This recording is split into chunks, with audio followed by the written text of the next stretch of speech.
তো হ্যালো বন্ধুরা, চলে এলাম আজকে গুরুত্বপূর্ণ একটি খবর নিয়ে। এখন মোটামুটি বলা যায় যে এখন কোনো বৃষ্টি নেই, তবে সামনে বৃষ্টি আসতে চলেছে, সেটা জানিয়ে দেবো কখন কোনো বৃষ্টি হতে পারে। তো বন্ধুরা, আমরা এখন উপগ্রহ চিত্রের মাধ্যমে দেখতে পাচ্ছি মানে বাংলাদেশ ও ভারতবর্ষ পুরো পরিষ্কার, কোথাও একটি মেঘের আনাগোনা নেই। তবে বাংলাদেশের উত্তর অঞ্চলের দিকে ছিটেফোঁটা মেঘ আছে, সে মেঘ কোনো বৃষ্টিপাতের সম্ভাবনা নেই।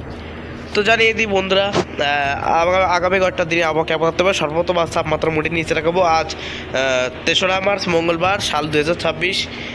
তো বন্ধুরা, আজকে সর্বোচ্চ তাপমাত্রা সর্বপ্রথম আমরা রংপুর বিভাগ থেকে দেখবো। রংপুর বিভাগ সব জায়গায় 29°C, রাজশাহী বিভাগের সব জায়গায় 31°C, জয়পুরহাট 29°, ময়মনসিংহ সব জায়গায় 29°C, 29°C আছে। সিলেট বিভাগের সব জায়গায়, ঢাকা বিভাগের সব জায়গায় 32°C, খুলনা বিভাগের সব জায়গায় 32 থেকে 31°C, বরিশাল এবং বরগুনা 30-32, এবং কুমিল্লা বিভাগের সব জায়গায় 30°C, লংবন্ধু, রাঙামাটি, খাগড়াছড়ি থাকছে 31 থেকে 32°C, চট্টগ্রাম বিভাগের সব জায়গায় থাকছে 29 থেকে 27°C। এই সাথে সাথে পশ্চিমবঙ্গের সর্বোচ্চ তাপমাত্রা থাকছে সারসা, পুরুলিয়া, ভাগলপুর সব 29-30-30, দেওঘর, ধানবাদ 31-32, রাঁচি 29, দুর্গাপুর, জামশেদপুর, পুরুলিয়া, বাঁকুড়া সব 33-34 রাখছে, এবং কৃষ্ণনগর, খড়গপুর 30 থেকে 34, কলকাতা সব জায়গায় 33°C, দীঘা সব জায়গায় 31°C। এই হচ্ছে তাপমাত্রা থাকার সম্ভাবনা আছে আজকে সর্বোচ্চ তাপমাত্রা। এবং সর্বোচ্চ তাপমাত্রা কত হতে পারে? তো বন্ধুরা, আজকে সর্বোচ্চ তাপমাত্রা দেখতে পাচ্ছি সারা বাংলাদেশে ওই 16 থেকে শুরু করে মোটামুটি 19°C করে তাপমাত্রা থাকার সম্ভাবনা রয়েছে। এর থেকে বেশি তাপমাত্রা থাকার সম্ভাবনা নেই। এবং পাশাপাশি পশ্চিমবঙ্গে দক্ষিণ দিনাজপুর থেকে 17 থেকে শুরু করে বা 16 থেকে শুরু করে ধরা যাক মিনিমাম 20°C তাপমাত্রা থাকার সম্ভাবনা আছে। এই রাত্রিকালে যে তাপমাত্রা, এটা যদি আমি আগামী 6 তারিখ নিচে দেখাই, এরকম বন্ধুরা বেড়ে 22 থেকে 23 চলে আসতেছে। আর 9-10 তারিখে যদি নিচে দেখায়, এরকম বন্ধুরা 24 দিকে চলে আসছে। মানে বিশাল গরম বলা যায়, কিন্তু এখন অবশ্যই সে গরম পড়িনি। আজ 3রা মার্চ বলে। তো সর্বোচ্চ তাপমাত্রা দেখা দিলাম কোথায় কেমন থাকতে পারে। এবং আগামীকালকে সর্বোচ্চ তাপমাত্রা ওই আর কি ধরুন, যাই হোক, আগামীকালকে ওয়েদার আপডেটে জানিয়ে দেবো কেমন থাকতে পারে। তো এই তাপমাত্রা দেখতে হবে আগামী কয়েকটা দিন কেমন থাকতে পারে। এই বৃহস্পতিবারে সব জায়গায় দেখছি পারদ কিন্তু উঠে যাচ্ছে বন্ধুরা অনেকটাই, 33। সর্বোচ্চ তাপমাত্রা একটু বেশি থাকলেও সর্বোচ্চ তাপমাত্রা অনেক বাড়ছে। এই দেখুন, ঢাকায় 35°C বন্ধুরা দেখতে পাচ্ছেন। ঢাকা বিভাগের সব জায়গায় 35°C উঠে যাচ্ছে বন্ধুরা, অনেক গরম কিন্তু বলা যায়, বিশাল গরম। এবং বাবাকে সব জায়গায় ওই 34-35, 7 তারিখে যদি দিয়ে দেখায় 34, 8 তারিখে ওই 32-33, 9 তারিখে 33-34, 10 তারিখে বৃষ্টিপাতের সম্ভাবনা আছে বলে তাপমাত্রা একটু কমছে, তাছাড়া কমবে না। সর্বোচ্চ তাপমাত্রা 12 তারিখে কিন্তু ওই সব জায়গায় ওই তাপমাত্রা উঠে আসছে, আর বলে লাভ নেই। এবং সর্বোচ্চ তাপমাত্রা 12 তারিখে হতে পারে। বন্ধুরা, তাপপ্রবাহ শুরু হয়ে যাচ্ছে বন্ধুরা, অনেক জায়গায় 38°C উঠতে পারে, কোনো কোনো জায়গায় 37। 38°তে উঠলে সাধারণত বন্ধুরা তাপপ্রবাহ ধরা হয়, এবং 32 থেকে 38°C উঠলে সাধারণত তাপপ্রবাহ বলবো আমরা। তো বিভিন্ন জায়গায় কিন্তু প্রবল দুর্যোগ আসতেছে। আমি একটা কথা বলি বন্ধুরা, যদি এই তাপপ্রবাহ হয় তাও কিন্তু তাপপ্রবাহ পাশাপাশি বৃষ্টির সম্ভাবনা থেকে যাচ্ছে বন্ধুরা। তো বন্ধুরা, সর্বোচ্চ তাপমাত্রা দেখা দিলেও 13 তারিখ সর্বোচ্চ তাপমাত্রা আরও হয়ে যাচ্ছে বন্ধুরা। এই দেখুন 38° চলে আসতেছে বন্ধুরা, অনেক বাড়ছে কিন্তু আমাদের। হ্যাঁ, ঠিক আছে। 14 তারিখে দেখতে পাচ্ছি বন্ধুরা বৃষ্টির কারণে 33 তাপমাত্রা একটু কমছে, বাট বেড়েও যেতে পারে।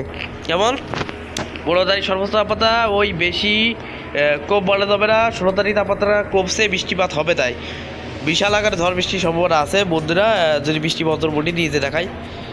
তো বন্ধুরা, বৃষ্টি বজ্রমুটি নিচে দেখায়, দেখো বিশাল আকারে ঝড় বৃষ্টি হতে পারে।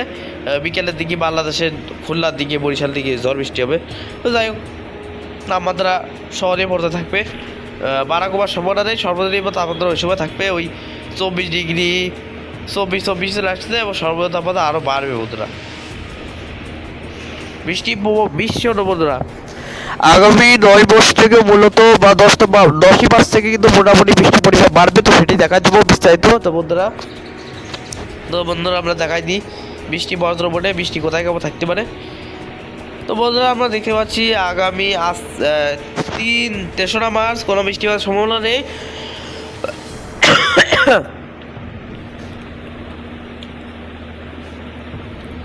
তো আগামী 4 তারিখে বৃষ্টির সম্ভাবনা নেই। 5 তারিখ বৃষ্টির সম্ভাবনা নেই, 6 তারিখ বৃষ্টির সম্ভাবনা নেই, 7 তারিখিতে পরিবর্তন হবে, 8 তারিখিতে জলবাতাস ঢুকবে, 9 তারিখিতে বন্ধুরা পশ্চিমবঙ্গের বিস্তীর্ণ জায়গা যেমন মাল্লাপুর, কুদিনা, দমকা, বেরম্ব, সালারপুর, উত্তর বর্ধমান, আসানসোলের দিকে হালকা বজ্রপাত সহ ঝড় বৃষ্টি থাকার সম্ভাবনা আছে। তার সবাই পুরোনো আশেপাশে পরিষ্কার থাকবে। এবং 10 তারিখিতে বাংলাদেশে ওই খুলনা, বরিশাল, ঢাকার দিকেও সিডিউটা বজ্রপাত সহ বৃষ্টি হতে পারে। এর থেকে বৃষ্টির সম্ভাবনা নেই।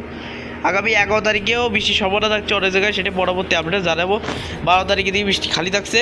13 তারিখের দিকে বন্ধুরা উত্তরাঞ্চল, রংপুর, জয়পুরহাট এবং ঠাকুরগাঁ, পঞ্চগড় দিয়ে বৃষ্টি হওয়ার সম্ভাবনা থাকছে। আগামী 14 তারিখে সিলেটের দিকে ভারী বৃষ্টি হতে পারে। সিলেট, যেমন শ্রীমঙ্গল উপজেলা এবং আছে জাকিরগঞ্জ, এসব জায়গায়, ত্রিপুরা, শিলচর, কামালপুর, এসব জায়গায় কিন্তু বৃষ্টি হওয়ার সম্ভাবনা থাকছে। আগামী 15 মাস থেকে মাত্রায় বিরাট পরিবর্তন। 16 তারিখে দেখতে পাচ্ছি বন্ধুরা তীব্র কালবৈশাখী ঝড় হতে পারে পিরোজপুর, বরিশাল, শ্যামনগর, সাতক্ষীরা, যশোর, ঝিনাইদহ, ফরিদপুর, গিয়র এবং পাবা এবং পশ্চিমবঙ্গের থেট্টা, কৃষ্ণনগর, হুগলি, চুঁচুড়া, কলকাতা, কোলাঘাট, হলদিয়া, খড়গপুর এবং দক্ষিণ সুন্দরবনের দিকেও দেখতে পাচ্ছি বৃষ্টিপাত হতে পারে। এবং আগামী 17 তারিখেও কিন্তু দেশ জুড়ে ভয়াবহ কালবৈশাখী ঝড় হতে পারে।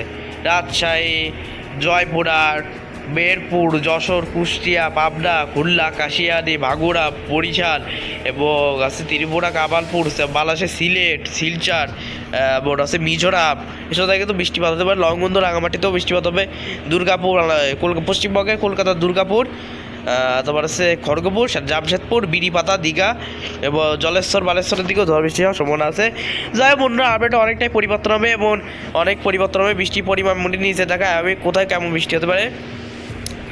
তো বন্ধুরা আগামী 8 মাসের শুক্রবার বিডিভাব দেখাচ্ছি বৃষ্টিপাত হতে পারে যশোর, লোহাগাড়া, রাজোর, ঢাকা তো আছে, ফরিদপুর, গিয়র, কাপাসিয়া, কিশোরগঞ্জ, শ্রীমঙ্গল উপজেলা, জিউড়ি, সিলেট, সুনামগঞ্জ, শেরপুর, বগুড়া, নয়াগাঁও, বালুরঘাট, দিনাজপুর, ঠাকুরগাঁও, হাতীবান্ধা, পঞ্চগড়, বাংলাদেশের পাবনা এবং বরিশাল, ফিরোজপুর, বহুপাল, রামঘাটি, মনপুরা, বরগুনা, চট্টগ্রাম, লংগদু, রাঙামাটি, খাগড়াছড়ি এবং পশ্চিমবঙ্গের হুগলি, চুঁচুড়া, কলকাতা, কোলাঘাট, হলদিয়া, দীঘা, মন্দারমণি, জলেশ্বর, বালেশ্বর এবং কৃষ্ণনগর, বোলপুর, সালার, মাল্লাপুর, বেরম্ব, দুমকা, এসব জায়গায় কিন্তু বৃষ্টিপাতের সম্ভাবনা আছে আগামী 10 দিনের মধ্যে।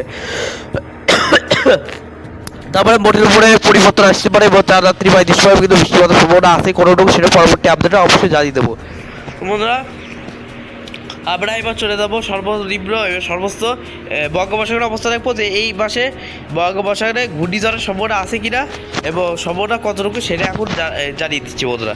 তো বন্ধুরা বঙ্গোপসাগরের অবস্থা আমরা মোটে সর্বপ্রথম বায়ু ঝাপটা মোটে আমরা যদি নিচে দেখাই কোথায় কেমন অবস্থা থাকতে পারে। বঙ্গোপসাগরের অবস্থা বোর্ডের উপর পরিষ্কার, কোথাও বৃষ্টিপাতের ঝড় বৃষ্টির সম্ভাবনা দেয় আপাতত। আসলে আজ 3 বার বঙ্গোপসাগরে অ্যান্টি সাইক্লোন মধ্যভাগে প্রবেশ করেছে, যার ফলে উত্তর পূর্বাঞ্চল থেকে পাহাড়ি হাওয়া বাংলাদেশের দিকে আসছে, যার ফলে গরম আরও বাড়বে। আগামী 4 তারিখে থাকবে না, 5 তারিখে অ্যান্টি সাইক্লোন সক্রিয় হবে, যার ফলে বঙ্গোপসাগরে আর্দ্রতা পরে মাত্রা বাংলাদেশে ঢুকবে এবং 6 তারিখে অ্যান্টি সাইক্লোন আরও সক্রিয় হবে। বা 9 তারিখেতে বন্ধুরা 10-11 তারিখেতে আরও বৃদ্ধি পাওয়ার সম্ভাবনা আছে।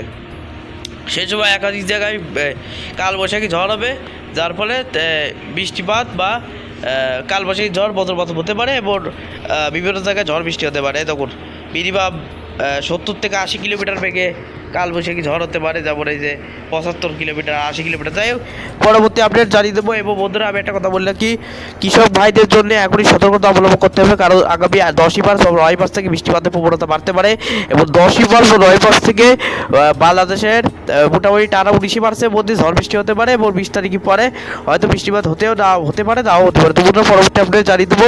তো ভিডিওটি ভালো লাগলে অবশ্যই লাইক কমেন্ট শেয়ার করে দেবো এবং চ্যানেলটাকে অবশ্যই সাবস্ক্রাইব করে পাশে বেল বাটনটি ক্লিক করে রাখবে। ধন্যবাদ সবাইকে।